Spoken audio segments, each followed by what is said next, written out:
To stand against me is to stand against the sands itself. Ask the Forgotten Kingdoms buried beneath the dunes how honor fared them. Minions have spawned. Alright guys, welcome back to the most amazing gaming channel in the world. Today we're going to be going over the set, build, and level order. So I've played a few games with him. Everyone says he's underpowered. I think he's one of the most broke. Spoiler alert. Don't back up and pause. I think he's one of the most broke gods. So you can see each time set damages an enemy. This is yeah. Anyways, we're gonna try this real quick. Last time stopping. If you haven't already, go follow the Twitch and Twitter down below in the description box. It'd be super awesome. Also, for those that are watching this video, do you guys prefer the quick videos or the ones that will stop and go through the whole, like, with new gods, each of the abilities, and then the build order and everything? Let me know down below. I'd love to hear from you. If you do like it, give it a like, comment, subscribe, all that fun stuff. Anyways, passive. Each time set damages an enemy, not with any sort of, like, auto attack. It's anytime you damage an enemy, you gain a stack. If it's set damages Horus, he gains 2 stacks. Each attack or each stack counts as an attack speed, max of 10 for 3 seconds. This is anything. This is minions, this is gods, this is everything. You get 2.5 attack speed. So basically you get 25% attack speed while having that stacked. So pretty cool. Relentless has no maximum stat count when you have your ultimate done. So you get an extra 25% movement speed. We'll get there in a second. Your 1 is definitely the one that I think it's worth leveling first. It was very close with 3, but definitely the 1 here. Go ahead and you can level this up. It's just he's kind of has a weird kit. So here's your projectile, but you see there's like a pinpoint. Let's come on over here. There we go. You have your 2. Right. You can see they go wherever that is pointed. So you throw it, and then you have the 1 going forward plus the additional other 2 that follow that 1 area here. So pretty cool. You're going to see 1 goes forward in the projectile, the other one's crossover. So pretty nice. It's kind of like a Kali 2, so to say. But your 1, you throw it over. If they hit it, they are slowed for 3 seconds. Your spawn damage does a pretty good amount. After the first spawn, though, they will deal 40% damage. So set spawns are commanded when set fires this attack, dashing towards a location. Set determines enemies hit by a spawn's dash take damage and are slowed for 3 seconds. Any dash after the first will deal 40%. So, you know, you hit, but then it will decrease it as well. Dash to 60, slow is 25. Your 2, basically, you have 2 charges of this ability, and you can spawn them, so it's pretty nice. You can have a total of 8 spawns at any time, and this goes from 8 seconds to 12 seconds as far as how long they last, and the cooldown is 13 down to 11. So, pretty cool. Your 3 is one of the most unique, like it's going to make you to make choices. This is why I love it. Your 3, you can draw a Sandstorm. It protects you from physical damage. It immunes you to slows, and enemies near set are damaged every 0.4 seconds for 6 seconds. So if you think 0.4 goes into 2 5 times, 5 goes into 6, 5 times for 2 seconds. So it's 15 ticks is basically what this is going to do. This is pretty strong. So you can see enemies near set 0.4 for 6 seconds. So if you stay on them, pretty strong. If Set is targeting a spawn when this ability is cast, he will immediately teleport to the spawn. Otherwise, he can reactivate this ability to teleport. You can only teleport once per sandstorm. So, let's go ahead and level up to the 3. So, say that you have that, and you're like, let's throw that forward, and there it is. You can teleport to it, can throw him again, can go ahead and auto throw them. Really huge outplay potentials, and what is nice is that you can do this around a corner. So if we throw that over there, you can sit here and you can be like, oh, let's fight, and then whoop, you can switch over. The only downside that I don't like with this is if these are across like walls, you cannot see where they're at. So that is the one downside. Anyways, finally, you have your ult, which you enrage, which gives you extra movement speed, and it lasts 12 seconds. What makes this really nice is that every time Set damages an enemy, not auto attacks, but damages an enemy, at 4 marks, the target erupts. Enemies take a burst of damage, that can trigger item effects, and each explosion set becomes empowered, restoring health, and immediately gaining a charge of spawn of set, which is your 2.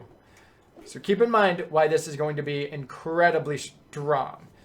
So you heal, and they take damage, and they get a spawn of set.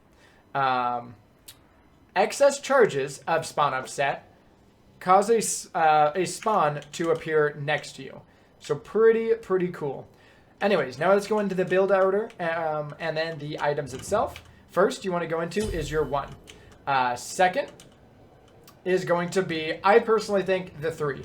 The 3 is going to be so much better. It does a little less damage than the 60. But what is nice with this is you get physical damage reduction. So it helps your ability to fight at level 2 with the other jungler. And keep in mind, this is 8 times 15.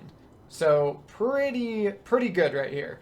And it makes you immune to slows. And this can do a lot more damage than 60 because... well, 8 times 10 is 80, and you take another 5 of that, so you're looking at 120. So this ability actually does 120 if you stay on them, which is pretty huge. So it does a lot more than just the 60 here. After that, though, I will go back in and level the 1, level 2, level the ult. After that, it's kind of simple. Max the 1, the 2, the 3, and then your ult later.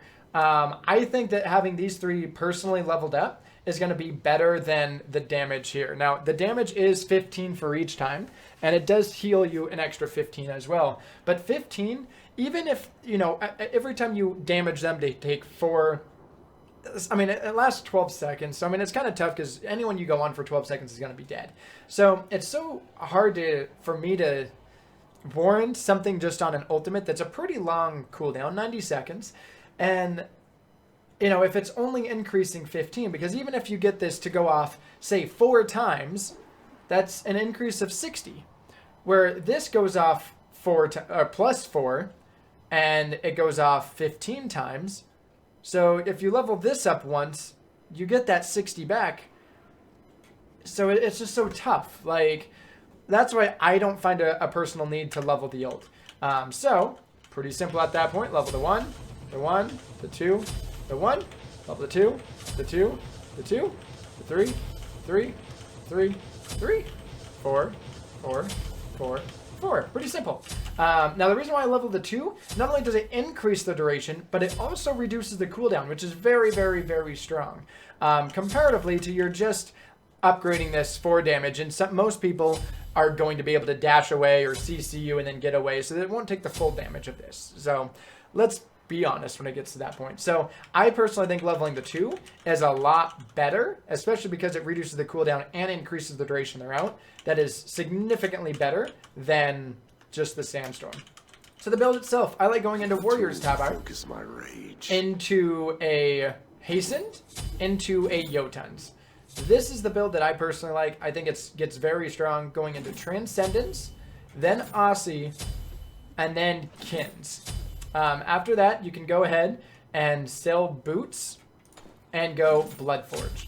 Now, I've tinkered around with this a little bit. You can see I had Icheville on there. I really liked Icheville, but just watch just the damage here. You are at 2.18. So it's not that bad, and you have double lifesteal. It makes you really strong, and you have a huge amount. So let's head on over. I just want to stack this item here. There we go. Sweet. So now let's do this. You can see it kind of hits pretty hard. Now don't look at the damage. The damage is not to like show anything. The damage is there solely just to, what was I going with this? Oh, to show you the ultimate. So the damage isn't like realistic here. But watch what happens if you actually throw those two.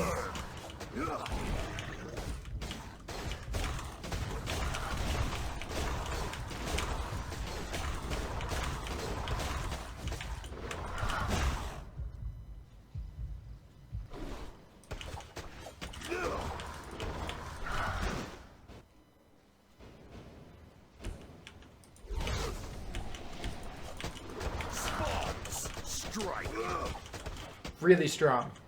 Now, granted, most people, they're not going to run back and forth, so you're not going to be able to hit all of them. I get that. But if they're running away and you're hitting them, and then you can throw 2, you keep hitting them, and then you throw another up there, and then you can like go throw that way.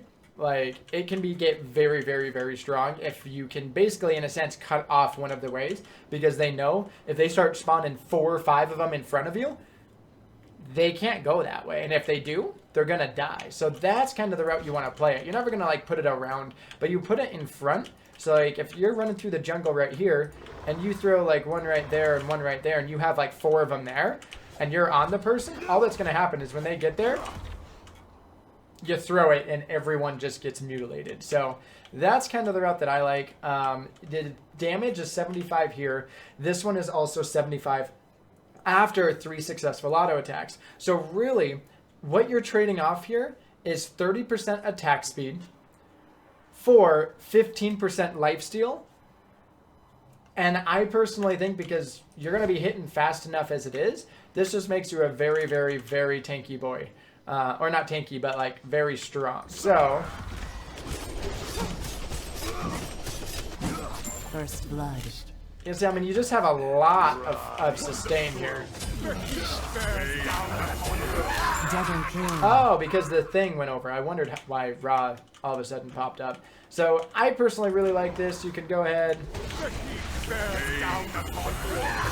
Killing spree. It's a really, really fun god. He's one of my funnest gods that I've had in a while.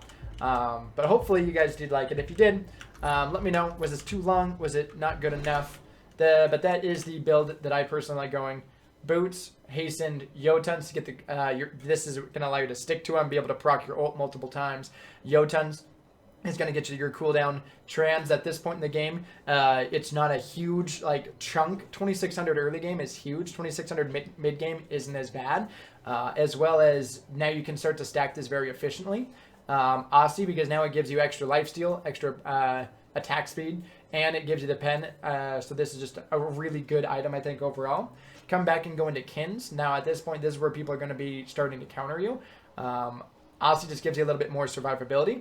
And then after Kins, go into Bloodforge, because then it's just kind of a luxury item. You can go Ichavola, it's not bad, but I personally think Bloodforge just gives you a little bit better. So anyways, I'll thank you so much for watching. I do appreciate it. And until the next time, have yourself an absolutely amazing life.